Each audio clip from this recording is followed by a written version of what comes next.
for Faith Book, the Book of Faith, the Word of God, the Bible. Magandang araw po sa inyo. Ako po si Christine Tika. Narito po ulit ako para sa ating FBK. Ang araw po na ito ay naka-assign sa akin para i-share sa inyo ang sinasabi sa Proverbs chapter 20 verses 1 to 7. And by the way, belated Happy Father's Day sa inyong lahat. Bakit ko po nabanggit ito? Kasi ito pong linggong ito ay ilalaan po natin sa ating mga magigiting na tatay. Kaya yung mga isi-share po natin sa FBK ay patungkol po sa mga verses na pwedeng makarelate ang mga tatay natin. Ha? Ngayon pong araw na to, babasahin ko po ang Proverbs chapter 20 verses 1 to 7 mula po sa NASB. Wine is a mocker, intoxicating drink a brawler. And whoever is intoxicated by it is not wise. The terror of a king is like the roaring of a lion. One who provokes him to anger forfeits his own life. Avoiding strife is an honor for a person, but any fool will quarrel.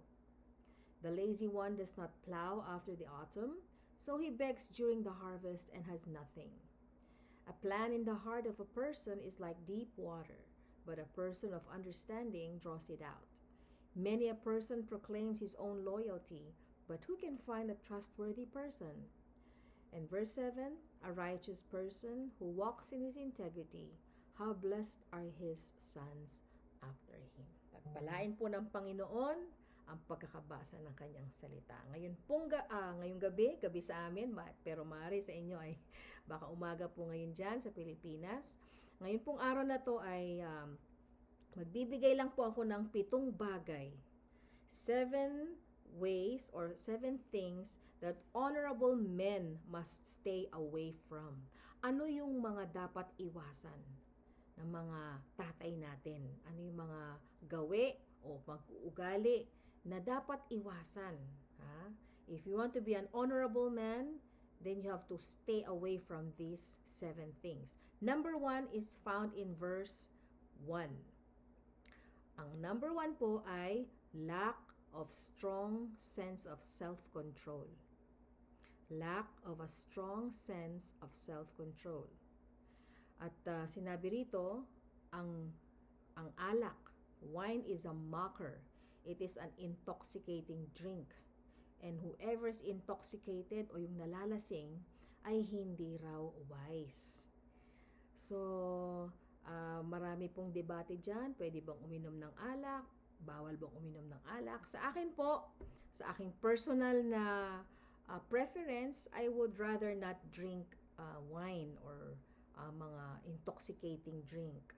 Iba naman kasi sinasabi nila, okay lang naman dahil social drink yon. So, nasa kanila po yan. Pero ako po, kung maaaring iwasan natin. Hindi lang yan dahil sa physical benefit natin, magiging maiwasan natin yung pumapasok sa katawan natin na hindi maganda. Pero, di ba pagka nalalasing tayo, wala tayong sense of self-control kasi hindi mo na alam kung ano yung nagiging behavior mo.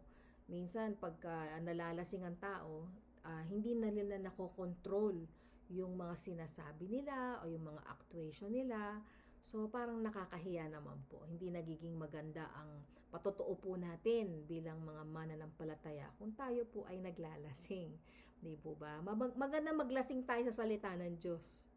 Pero yung nakakalasing na inumin, hindi po nakakatulong yon at hindi lang sa physical nating katawan kundi sa patotoo natin bilang mga mananampalataya. So kung may mga bisyo po tayo, hindi lang sa pag-iinom ng alak kundi yung pagsusugal,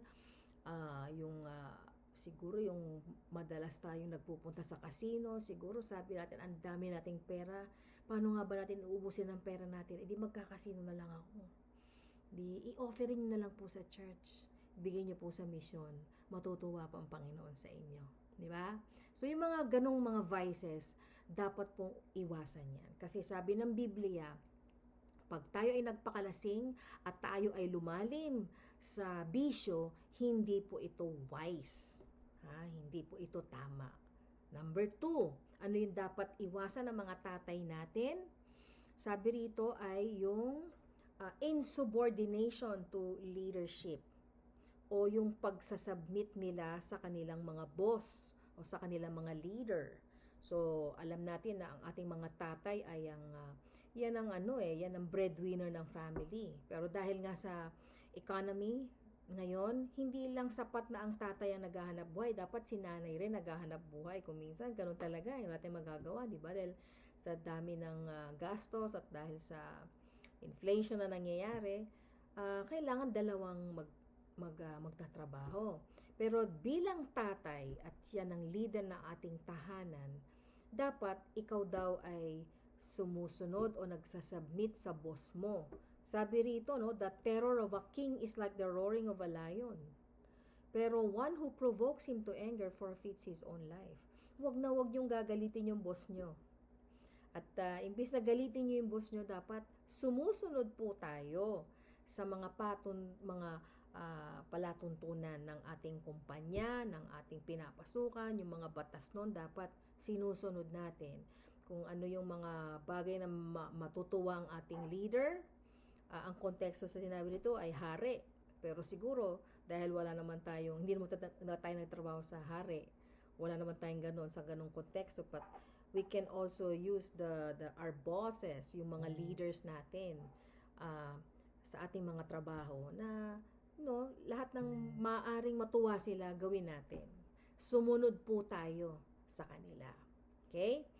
And then number 3, iwasan po ng mga tatay natin ang yung anger management issue, yung lagi tayong nagagalit. Yung tayo ay nagiging quarrelsome. Sabi ng verse 3, avoiding strife is an honor for a person. Kapag ikaw daw ay umiiwas sa away, umiiwas sa gulo, ito ay it's an honorable thing. Pero sabi dito, but any fool will quarrel. O, hindi ba? Ikaw ay mangmang kapag ikaw ay mahilig makipag-away. Yan ang iiwasan natin.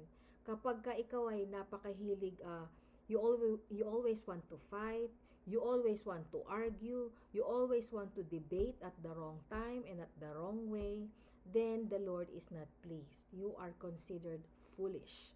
So if you want to be a wise person, if you want to be an honorable man, you have to avoid these things. Iwasan natin ang lagi tayong nakikipag-argumento at lagi tayong nagagalit.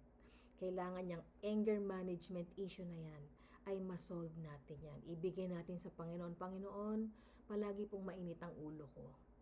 Ilapit natin sa Diyos, sabihin natin, Panginoon, alisin mo itong init ng ulo ko. Lalo na mga tatay, pagka pagod yan, uuwi sa bahay. Kung minsan, yung stress niya sa trabaho, nadadala niya sa kanyang bahay. Napagbubuntong hiningahan natin ang ating asawa o yung mga anak dahil minsan nadadala nga natin sa bahay yung ating stress, ika nga. So, iwasan po natin yan, ha? Huwag po tayong magagalitin, mga tatay. Okay?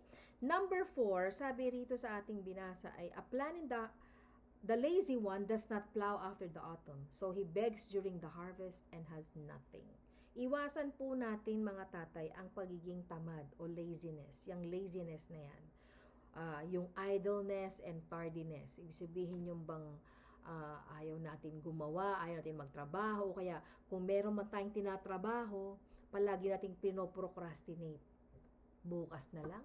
Hindi, siguro. Mamaya gagawin ko, ganyan. Hindi naman natutuloy. So, iwasan po natin yan, mga tatay. Instead, maging masipag po tayo. Let us be hardworking in whatever work that we have to do. Do it with diligence and with passion. Kasi pag may diligence and passion, ang nagiging resulta ay napakaganda po. Okay? So, iwasan natin ang laziness. Number 5, sabi rito, a plan in the heart of a person is like deep water, but a person of understanding draws it out. Iwasan po natin ang pagiging inefficient or wastefulness of time. Kasi lahat naman tayo ay binigyan ng Diyos ng equal 24 hours in a day.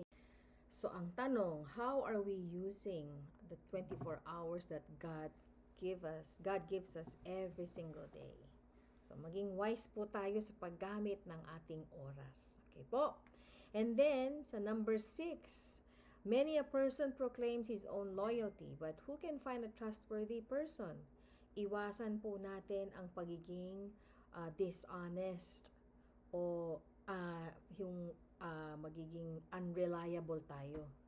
Ibig sabihin pag meron po tayong ipinangako sa ating kapwa, maging sa asawa natin o sa ating anak, sa ating boss, kung ano man yung pinangako natin, dapat po nating tuparin. Pag sinabi ninyo kay Mrs. na sa Pasko, pag nakuha nyo inyong bonus, kakain kayo sa masarap na restaurant, sa isang fancy restaurant, then you have to fulfill that promise to your wife. Dahil pag hindi nyo po tinupad yung pangako ninyo, syempre ang feeling ni Mrs. nagiging unreliable po kayo. Hindi po kayo mapagkatiwalaan sapagkat hindi nyo po tinutupad ang inyong pangako. Okay po? Number 7, a righteous person who walks in his integrity, how blessed are his sons after him.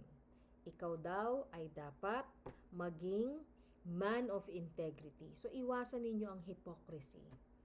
Okay, ang hypocrisy ay maganda sa unahan, pero pagtalikod ay hindi po naman maganda ang kanyang inaasal.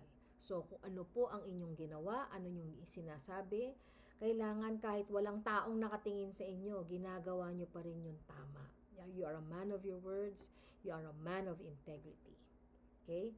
At itong mga bagay na to ay sana po ay naging blessing sa inyo. Mga bagay po na dapat nating iwasan. If you want to be an honorable man before God, you have to avoid and stay away from all these things, negative things.